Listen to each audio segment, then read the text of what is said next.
You're listening to School Counseling Simplified, a podcast with easy-to-implement strategies for busy school counselors.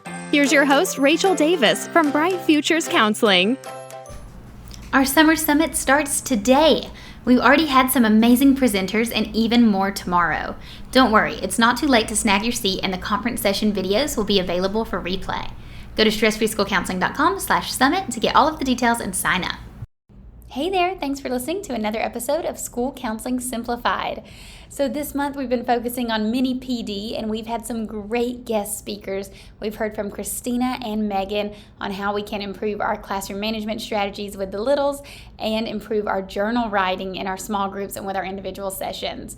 I hope you guys have found these interviews so inspiring. If you didn't get a chance to check them out, go ahead and re-listen to those first two episodes. You definitely don't want to miss these. Today, I'm doing something a little different. I'm actually going to play for you a quarterly training that we have in our Impact program. So remember, Impact is my membership for school counselors, where you get resources and lesson plans and video tutorials, community, all kinds of stuff. But one thing we do in Impact is each quarter I do a live training, and I present on different hot topics that I think the counselors will find really applicable. They're often submitted by the counselors.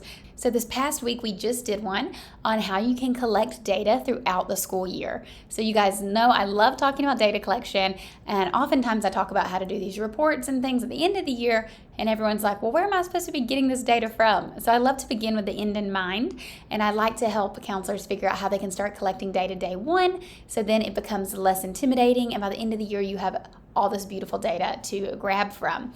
So that's what this training was on. Like I said, we do these each quarter in Impact, so we just did this one last week. And I am replaying it here for you guys so you could just kind of get a taste if you're curious about Impact and you're like, what are these quarterly trainings all about? I'm going to include the audio. Of course, their live presentation, they had, some slides, and then we had Q&A and all that good stuff as well. But I have the audio here for you guys so you can listen to the training. I hope you find it super helpful as you're starting to, turn your gears about next school year and what your data collection strategy will be. And of course, today is day one of our Summer Summit. Woohoo! So I've been talking all about the Summer Summit. Our guest speakers, Christina and Megan, are both presenting at the Summer Summit this morning, actually. So this is awesome. It's my virtual conference for school counselors. The presentations themselves are pre-recorded, so you can, if you're like, oh gosh, today's the day, did I miss it? You didn't miss it. You can still sign up. You can catch the recorded sessions, but I encourage you to show up live to the lunch and happy hour breaks, because then we'll be having like a Q&A panel of the presenters where you can ask them any questions you have about their presentations, and we're going to be doing all kinds of fun giveaways, and the giveaways are all summer themed and like beach themed, so it's going to be super duper fun. We already have so many people attending, and I hope that you will be one of them. So like I said, it's starting today. Let's do it. Go to stressfreeschoolcounseling.com/summit to go ahead and sign up. Now remember, the Summer Summit is exclusive for our Impact members, so you can join Impact, you get your free summer ticket, and you'll get access to quarterly trainings like this, as well as your monthly resources, curriculum plans, and video implementation guides, and community, and all the other fabulous things that Impact has. So clearly I'm excited about it. All right, guys, well, let's dive into today's episode. This is about collecting data throughout the school year. And this is one of our quarterly training series, all intended to help make your counseling life just a little bit easier. And the reason I do these and the topics I select are things that they didn't necessarily teach us in grad school, because I find so often we feel ill-prepared for our jobs and everything is just, from trial and error and experience. But if we can learn something from someone else, that usually makes it a little bit easier. So I know that the struggle for this data collection is real. Oftentimes we get too busy during the school year, right? Like so many things are going on, and it's so hard to think about, I have to be collecting data on top of all of this. Or like I mentioned before, you may only be focusing on this at the end of the year. You're thinking like, okay, I'm ready to, do my end of the year report. And then you don't have anything to show for it. And that can be scary as well. So I developed these strategies over the years, and I think they are a total game changer. So I hope you do as well. Now, I don't want you to stress. I don't want you to think about like, oh my gosh, she's teaching me one more thing I have to add to my plate. Like my list is already this long and now I have to add data collection. no worries. You're likely already doing these things. So that's the good news. You're likely already doing some of these things. And maybe you just haven't thought about how you can use them for data collection purposes. So I'm going to do like a deep dive of these data collection sources, and you may come up with your own sources, or, in our Q&A at the end, we can kind of discuss if you guys have some you want to add to this list. But the main ones I want to cover tonight are how you can use a Google Calendar, a caseload spreadsheet, a counseling log, folders, self-assessments, behavior surveys, parent-teacher meetings, student rating scales, and observations to collect this data. So first, let's distinguish between two things. So there's services provided data and student progress data. Now, I love when things kind of are alliterative and line up here. So they're both SP. So we have services provided and student progress. So services provided, that's when you are quantifying the number of kids that you're serving, right? So these are the sessions that you're providing, how many kids you're seeing. And having this information allows you to advocate for your role and show a need for your position. So it shows who you're seeing and how you're seeing them. So, I'm seeing this many kids in class lessons, and I'm seeing this many kids in individual sessions. Now, the other one, quantifying student progress, that assesses how students have been doing since they've been in counseling with you. So these are those assessment type data tools. It basically shows if they're improving or not. Simple as that. So within services provided, there's 4 areas I want to talk to you guys about: the Google Calendar, caseload spreadsheet, counseling log, and folders. Now you might be thinking, a Google Calendar and folders, neither one of those things sounds like intense data collection, but I'm going to show you how. So here's a snapshot of a Google Calendar. This was my actual Google Calendar. Of course, I've changed the names, for confidentiality, but when I worked at the international school, so you can kind of get an idea there. But this is what it looks like. So what you'll do is you can schedule reoccurring appointments after finding an ideal time. So you're going to reach out to your teachers as you get referrals and say, hey, I got a referral for Nelson. For individual counseling, I'd like to see him once a week for 30 minutes. What's the best time for you? So once you do the back and forth and you finally figure out that time, you're going to schedule it on your Google Calendar. Now, you can do this on paper as well, but I just love doing it digitally because you can reference it across different devices, and it has all those features like reminders and reoccurring events, things like that. So I would make it a reoccurring appointment, and put the duration for however long, 8 weeks, whatever. Then you need to go in manually and see, perhaps one of those weeks is a holiday and you're not going to do it. So then you would have to go to the next week. So take a look because, there's usually some kind of holiday or school break or something. But in addition to that, you can color code your calendar to indicate the type of service you're providing. So if you take a look at mine here, you can see that my groups are in that pink color. And then I have lessons are in the light green color. Excuse me, I need some water. And then the individuals are purple. I also even have like my lunch duty and snack duty, all the same color as well. So color coding your calendar up front, so as you're initially starting to schedule this stuff in August, will really help when at the end of the year or the end of the semester, you're trying to go through and at a glance kind of see, okay, how many lessons on average was I doing a week? And you can go, boom, boom, I was doing 3, something like that. So this is a couple of things. It keeps your schedule organized and it helps log your visits with students, but you do want to keep it updated. So let's say a student doesn't come in or you have to cancel a group or something, then you want to make sure that you're actually doing it on your calendar and deleting it or rescheduling it. This way it stays pretty accurate. I am going to give you another tool where you can kind of cross-reference these to ensure accuracy, but I do recommend that you keep it updated. Like my next point says, so if there's an absence, holiday, whatever, you want to delete the appointment from the calendar. Now, the best part is about the digital feature is the search tool. So you see the little magnifying glass up there. You can simply search a student's name. I use first name only for confidentiality reasons. Search the student's name, and then you can count their sessions. So you can see here, I have an individual student named Cheyenne. Search Cheyenne, and then you'll see, oh, you met with her 10 times over the school year. So that's really quick and easy data you can gather. But before you're even thinking about data, you're just thinking about your schedule in August, you're forming your caseload, you're scheduling your lessons and your sessions. That's when you can do this. And it's kind of like a win-win. Not only are you scheduling, but you're logging your student visits. All right, the caseload spreadsheet. So you may have heard me talk about this, or this may look familiar. It was actually a December 2021 impact resource. So if you were a member with us then you probably have this already. It is a caseload spreadsheet. So if you don't have it, no sweat, you can definitely make your own. Just throw it in Google Sheets there.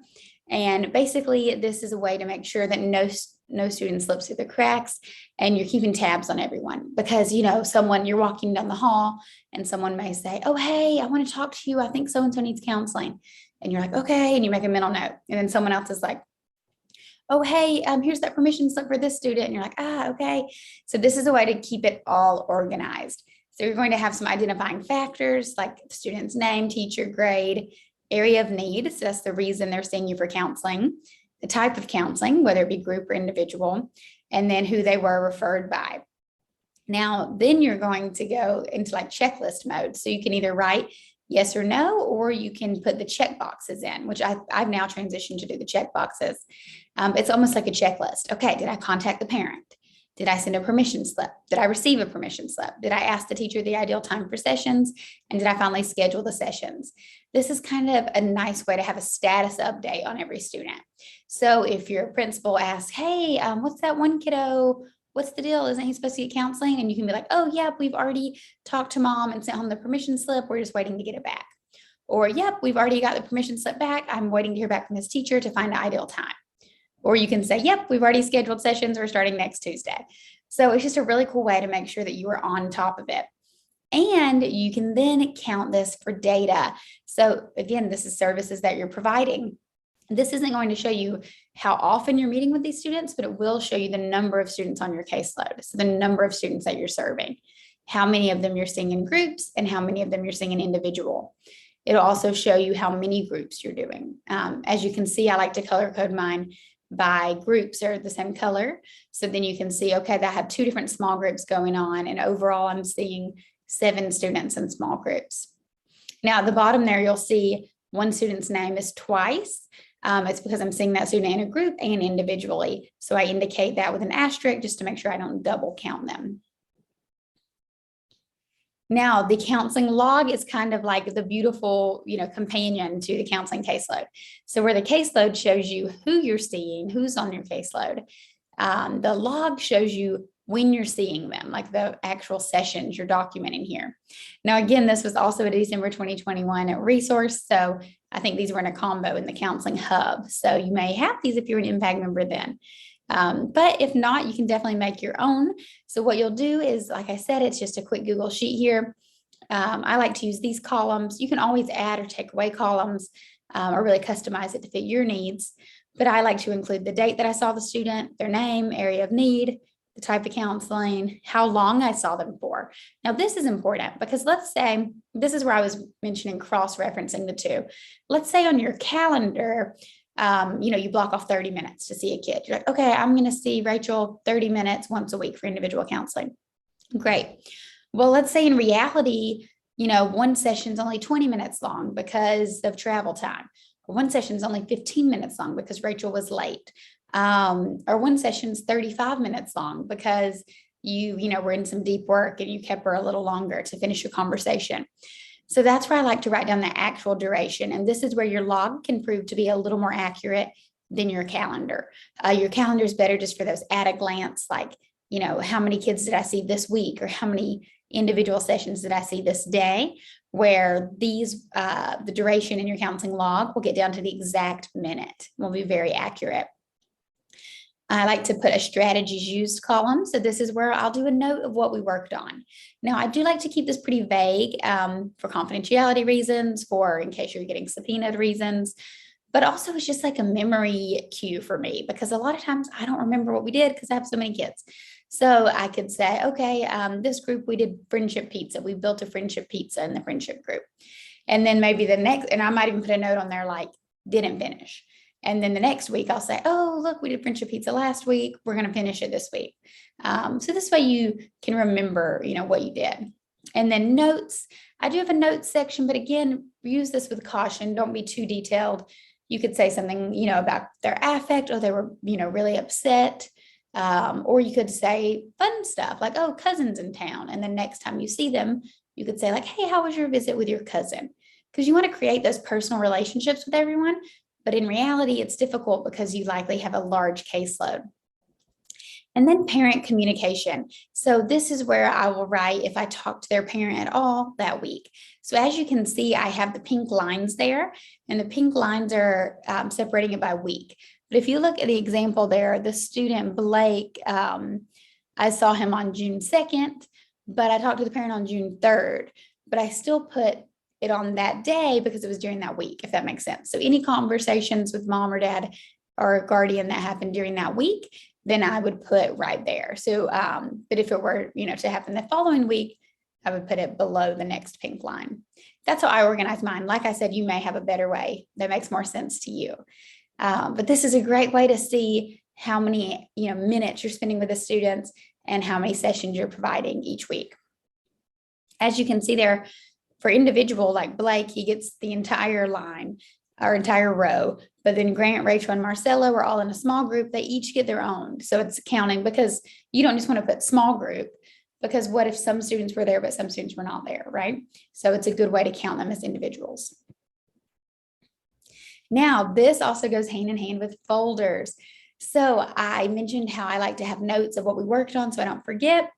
Well, sometimes I write it down in person and then later add it to my log at the end of the day or throughout the day. I usually keep that caseload spreadsheet and the counseling log just tabs open on my computer. But I don't like to have my computer in front of the kids, all the time. So I'll be sitting at a table with a folder out and then kind of jot stuff down. So as you can see on the left-hand side there, my beautiful handwriting, it's so bad. But I have that we did like empathy foldable again. And you can see the actual empathy foldables in the folder. And then behavior chart rewards or something like that. So those are just little notes for me to remember what we did the week before. So you can kind of cross-reference the two. And it doesn't look like it, but what else we're doing here is we're tracking our services provided, because look, we can count 1, 2, 3, 4, 5, 6, 7. We've met with a student 7 times.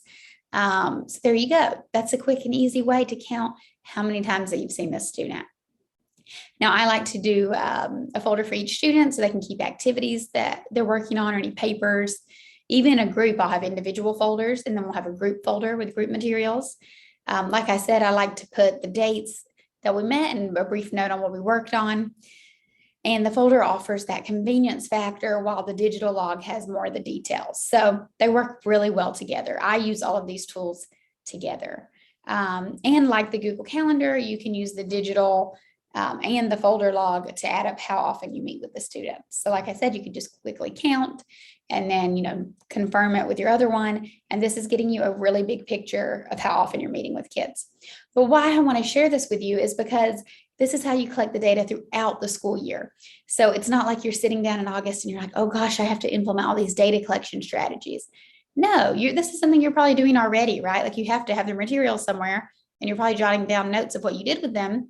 Just get it a little more organized and you're good to go. And you are collecting data. So that is how you can track those services that you're providing. Now let's talk about that second piece, which is that student progress data.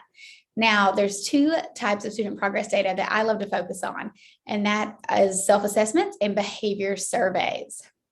Now, again, these may look familiar.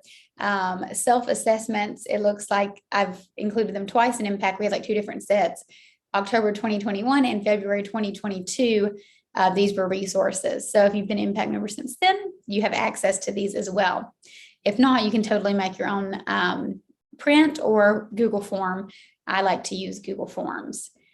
But what is a self-assessment? So this is where at the beginning of each group or individual session, you're going to ask the students to fill out a pre-counseling self-assessment of the topic you'll be working on with them. So for example, a grief self-assessment.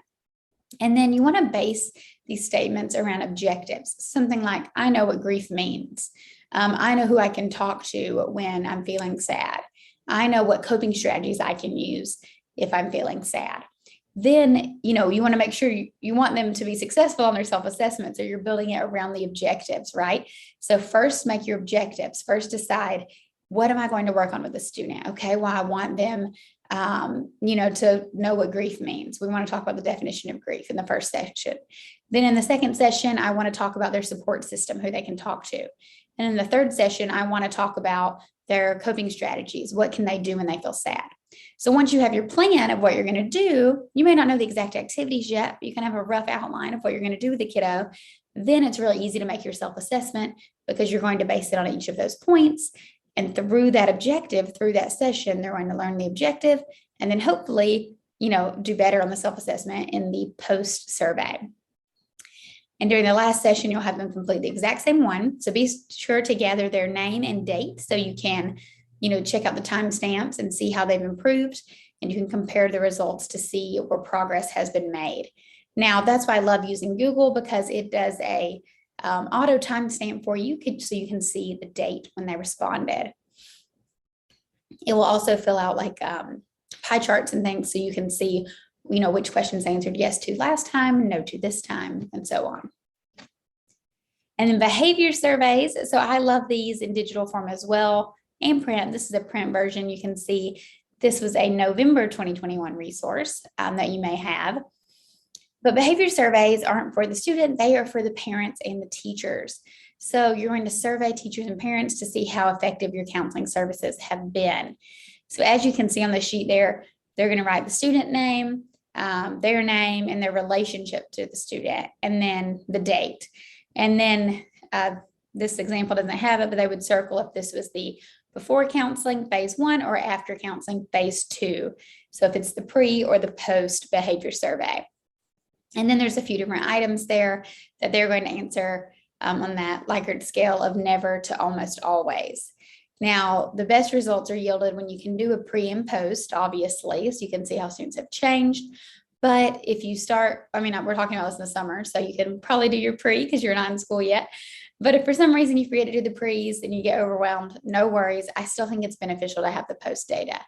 And you could also do one mid-services just to kind of see how things are going. Now, it's kind of a lot of effort because you have to, whereas the self-assessment you can just do with kiddos right there in the session. The behavior surveys you have to send home and then, wait to get them back, or you send them a link to fill it out online. You may have to remind them. So it takes a little extra effort to get the results back because parents and teachers are super busy, as we know. But it's totally worth it. And this helps us get a big picture view because we can then see, okay, the student's self-perceived progress is this based on their self-assessment. The parent is seeing, almost always these behaviors at home, but the teacher is saying rarely on these same behaviors at school. So that's really interesting to see like the differences between home and school. And then, like I mentioned, you can do this in a digital form. I prefer it in a digital form because I think it helps you get more prompt responses, because this way you can just send them a link. Everyone's got their phone on them. They can quickly fill it out and send it back, rather than, the paper gets lost in the backpack and never makes it to you. And you kind of lose that confidentiality too, or the kid may be like, what's wrong with me? What is this paper? So I kind of like to send them directly to parents and teachers that way. Okay, guys, so we talked about the student progress data and the services provided data. Now let's talk about feedback and observations data. So this is the third group of data I want to share with you tonight. Now, this is a little more informal, but it's still super helpful. And these are likely things that you're already doing. Again, I'm not trying to pile things on your plate to make you feel like you need to do one more thing. I just want you to kind of realize how what you're already doing can work in your favor. So these are informal, but they're super helpful. And this data works best when it's collected frequently and recorded. So the three types of feedback and observations data I want to share with you are parent-teacher meetings, student rating scales, and observations. So parent-teacher meetings, you're likely doing meetings with parents often, meeting with teachers often to talk about students' progress, students' concerns, and so on. So I encourage you to touch base with parents and teachers throughout the sessions. Now, if you're meeting with a kid, over 8 sessions, maybe try to meet with them twice or something. Of course, in person can be really difficult. You could do virtual or just a phone call check-in, hey, how's it going? Here's an update on what we're doing in group, something like that. Now, you just want to collect this data frequently and record it. So you just want to kind of, collect their feedback. So whatever the parent's saying, oh, parent, put the date and say, parent thinks student has improved in this area. Parent's concerned about this, whatever. This is still data, right? You're tracking, you can track some more services that you provided in these meetings that you're doing, right? These are ways that you're supporting the student outside of those direct services. So that's one form, but it's also just a way for you to keep track on student progress. And then these student rating scales. So these may look familiar. We had 2 versions of these inside Impact. If you remember, in January or March of earlier this year, you received these student rating scales. But basically, the student rating scales are different than the self-assessments because the self-assessments are more objective based, right? So they're going to be like, I can name 3 coping strategies, yes or no. So there's like a factual thing. Can you or can you not? Whereas the rating scale is more about feelings, and these are going to fluctuate and change. And we like to do these more frequently. So I like to recommend counselors to use these weekly. So each week the student would indicate, how they're feeling. So in this one, it's about trauma, and it's saying color in the number that best describes the level at which your traumatic experience is impacting you today. So it might be really high one day, then really low. And that data is really helpful because you can kind of see clues, like, well, it was weird. It was really high all week. And then all of a sudden it was super low. Did something happen that day, or vice versa? And the kid may say something like, well, yeah, I was staying at my mom's house that day. And then you can kind of dig deeper from there. But this is just additional student-driven data. Again, this is more informal than the student self-assessments, but still really helpful data to have. And this may be something that you're already doing. I'm sure you're already asking students these things, maybe in a feelings check. But this way, if you could just do like a print version of it or get students to write it down, you can document it. And then that's more physical data you can have. So then you can reflect on it later in the year as you're filling out those reports, data walls, so on. Again, this is a perceived progress. So it's the students' perceived progress of how they're doing. So, are they improving over the course of counseling? But you want to remind them, like, there's no right or wrong answer, and this isn't going to be linear. Like, oh, I started at 1 and now I'm a 10, or vice versa. Instead, it's going to change every day. So that normalizes the changes in feelings for students as well. And lastly, we have observations. So I know you're super busy and you're probably thinking, I don't have time to schedule observations. But again, you're probably already doing these. You're probably already checking in on your kiddos. Maybe you're at, recess duty or lunch duty, and you're kind of observing what's going on. And you're like, oh, that's one of my students. Or are they implementing, the strategies we've been talking about? So you're probably already doing these things. Do kill 2 birds with 1 stone. If you have lunch duty or something, turn it into an observation. So you can do more formal ones where you're coming into the classroom with your clipboard, taking notes, or you can kind of just do them on the fly. Like I said, hallways are great. Recess, any of those non-structured times, lunchroom, bus time, like in the morning before everyone's at lockers or whatever. Any of those times can be really helpful to see how your kiddos are implementing, the coping strategies that you've taught them. So I encourage you to squeeze in a few of these to evaluate your students' progress. They're a great way to see firsthand if they're implementing the strategies. So often in our offices, they may be clicking, oh, I got it, and they know all the right answers. But then the teacher is you might get that form back and you're like, whoa, we're seeing a total disconnect here. So it's better for you not to be shocked by the form later on, but for you to know what's going on because you're popping in and you're saying oh yeah, there is a disconnect. For some reason, they're not able to do the real life application of the strategy we've been learning. Again, write down the dates and write down your findings so you can compare them throughout the school year. And frequency is key on these. The more often, the more data you can get, the better. But you don't want to overwhelm yourself. So what I recommend you do is determine how often you think it's reasonable for you to go in. So let's say I'm going to try to check in on them once a week. So in addition to meeting with them once a week, I'm going to pop in their classroom or observe them in an out of class setting once a week. But then switch up the time. So you don't always want to go in the morning because their behavior, may be similar in the morning. You don't always want to go in the afternoon because it may be similar in the afternoon. So you kind of want to switch it up, maybe one in the morning, one in the afternoon, one on a Wednesday, one on a Friday. All of these things matter in determining our students' behavior. So, okay, guys, I hope that you found that super helpful. I apologize. I feel like I was talking kind of fast. I just get really excited about data. Obviously, this is recorded and we will have it posted for you inside Impact. If you hopped on late or if you're watching this not able to catch the whole thing, then you can watch it recorded or rewatch it to take some notes. But yeah, let's start collecting data because you've got this. Okay, guys, thank you so much. Let's take some questions. I see a few more people joined, which is amazing. So does anyone have any questions for us? It looks like we have about 10 minutes left. Oh, and we have a certificate of attendance for you guys. So I'm going to send out an email tomorrow or the next day with your link where you can watch the replay of this and your certificate of attendance, because I so appreciate your time and hopefully you can get recognized for it. But like I said, we have some time for questions now. So anyone have questions or share with us something I didn't mention that's working for you? I know everyone would love to hear it. Mallory said, I've been using the caseload spreadsheet and counseling log spreadsheet. Yay, I'm so glad. Both have been so helpful. I plan to implement more of the other strategies next year. Thank you. Perfect. Yay, you are so welcome, Mallory. I'm so glad. Yeah, those are both, like, they look simple, but it's such a game changer. And like I said, I feel like I've said it a bunch of times, but I feel like you guys are already doing a lot of these things. You're probably already jotting down what you're doing with kiddos. You probably already have some kind of spread or counseling caseload somewhere listed, but if you just kind of organize it in a certain way and make it really easy for yourself. And like I said, that search feature on the Google Calendar is so underrated.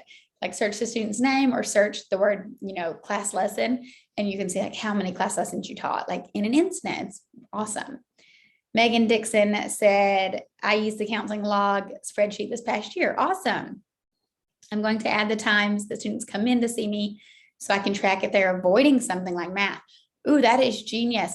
I love this. That's a great point I didn't touch on, Megan, is that a lot of times you have those drop-in students who aren't on your regular schedule.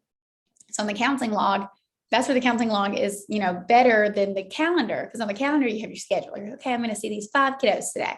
But then on your counseling log, you got the 5 kiddos, but then you can write the other students in there. That's like physically who you saw that day. So you're like, oh, Abby popped in for 10 minutes just to chat about this. And then, like you said, you can log it and you can see, okay, Abby popped in for 10 minutes at 1 p.m. and then again at 1 p.m. and then again at 1 p.m. And you're like, this is kind of fishy. She's not really talking about anything. Maybe she's avoiding something like math. Yes, that is genius, Megan. Thank you for bringing that up. Super helpful for tracking just those kiddos. Or controversially, maybe they're not avoiding something. Maybe they just need counseling and maybe no one's referred them. Maybe parents or teachers haven't recognized the need yet or seen the need. And maybe the student isn't sure of how to self-refer. Or if they're really little, you might not have a self-referral set up for those kiddos. So maybe the kids are like, coming to see you a lot because they need to see you. And then you could reach out to parents or teachers and say like, hey, they've been stopping by once a week. It seems like they need some support. How about we get them, formally on the schedule or something like that? That's great. Yes, I'm so glad you brought that up. Thank you, Megan. So thank you so much for your time and we will talk soon. Bye, guys. I hope you guys found that training super helpful. Like I said, we do these each quarter for our Impact members, and I would love for you to join us over there. If you're interested in Impact, go to stressfreeschoolcounseling.com/impact to get more details. Or if you want to sign up for that summer summit last minute, it's stressfreeschoolcounseling.com/summit. Okay, talk to you next week. Thanks for listening to School Counseling Simplified. You can find the links from today's episode in the show notes. If you'd like to connect with Rachel, she's on Instagram and Teachers Pay Teachers at Bright Futures Counseling. Be sure to subscribe to the podcast so you don't miss any episodes of School Counseling Simplified. Talk to you next week.